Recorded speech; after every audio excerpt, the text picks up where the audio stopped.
Goeienaand en welkom by PRONTUIT.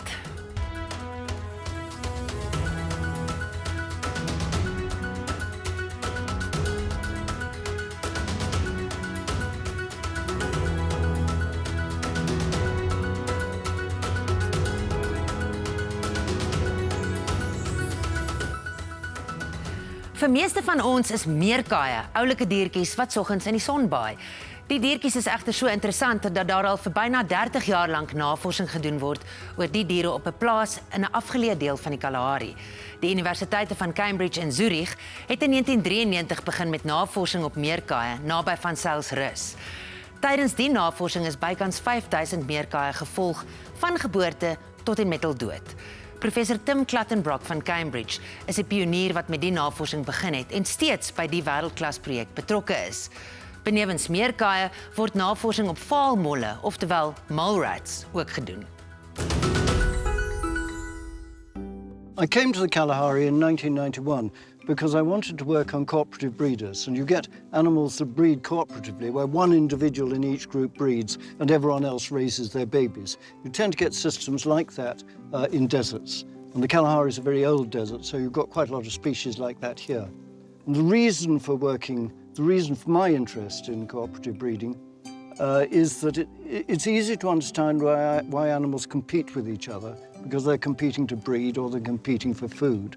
But in cooperative breeders like ants and bees and wasps and meerkats and mole rats, one individual breeds and everyone else raises their young. And the question is, what's in it for everyone else to spend much of their lives, rather than breeding themselves, helping someone else breed? So meerkats and mole rats are probably the most cooperative mammals, apart from humans. Humans are rather different, and I can tell you about that later. In which other deserts in the world do you get meerkat? So meerkats are a Southern African endemic, so you won't find a Stokstad meerkat anywhere in the world except in South Africa and Namibia, Botswana, and they stretch as far as Addo. So meerkats occur really only in the arid areas of Southern Africa. Meerkats for cooperative breeders are the most appropriate species. Wild dogs are cooperative breeders, but if you had to do the scale of research we do on them, you'd need 1 million hectares. You need a couple of helicopters, radio collars. You know, it just gets very complicated. So meerkats are small, they've got relatively small home range sizes, and the visibility is normally quite good. And you can ask questions it's much more productive asking questions about cooperative breeders on meerkats than on wild dogs, because you wouldn't get the number and you wouldn't get the fine level of observation that you do on meerkats. The individuals compete for the dominant role, and what you see in a meerkat group is the group can be up to 50 strong. You get one breeding female. Other individuals don't normally breed, and they're in a queue waiting for their mother to die, basically, because the dominant female is usually the mother of all the subordinates, and when the dominant female dies, the heaviest subordinate takes over her role. So they're waiting there, and since meerkats are territorial, it's very risky to try and leave your group and go and breed elsewhere. You're likely to get killed.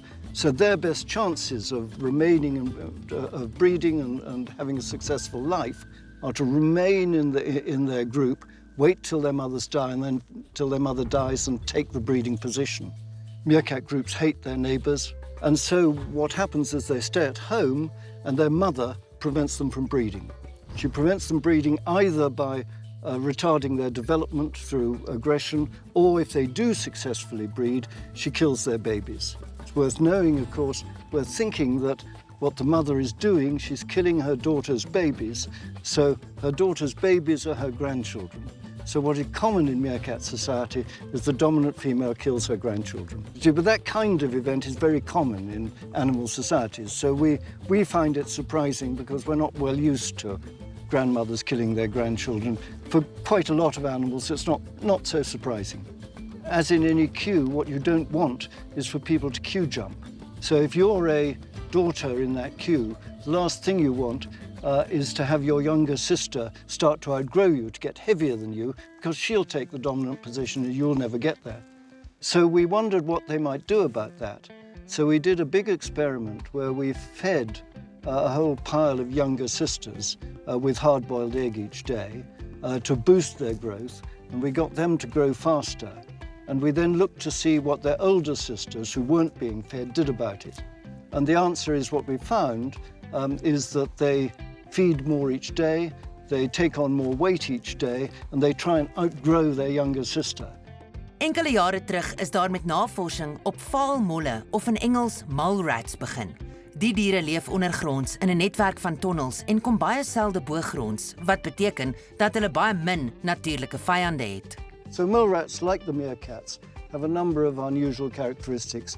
One of them is that they have flexible growth, so that if you get to hold the dominant position, even though you're already fully adult, you actually start growth again.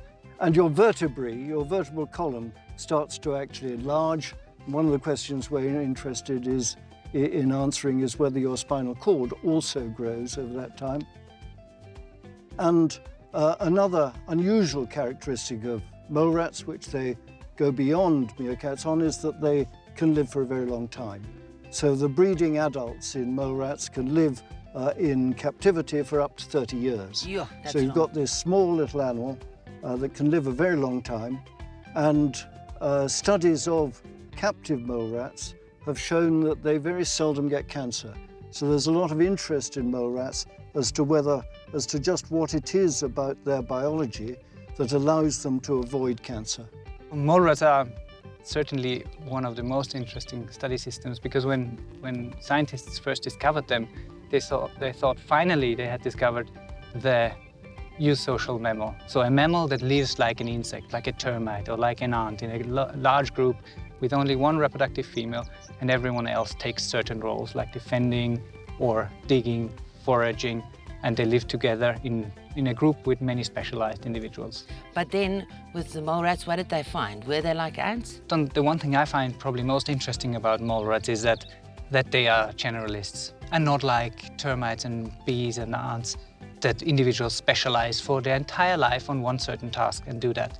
But they are generalists, and every one of them wants to become a breeder in terms of wants. Every one of them has the aim of becoming a breeder one time in their life. And that means they have to live highly cooperative in a social group for a long period of time. But in the end, they should become a breeder. If they are a successful mole rat, they will be the king or the queen in their own group one day. And this generates like conflict between the individuals that want to attain this position, but they also need to maintain cooperation. And I think that is the most interesting thing about the mole rat system. They never open up their burrows. Even if they have to push sand out, they keep it sealed and they push the sand from underground. So you basically never see a mole rat unless in exceptional circumstances they come to the surface. So we capture them and then we take morphological measurements. We take blood samples to look at physiological traits. We can take DNA samples, and this already gives us a very good insight into the physiology of these animals. Okay, now you have to explain to me how to trap a mole rat. So what we do when we come here is we look around and we look for their characteristic mounds. They push up the soil, and in between those mounds they usually have tunnels that connect their burrow parts. So we start digging between such mounds and find their underground tunnel. And what we do then is we place a trap in this tunnel once we have like taken some out of the soil out.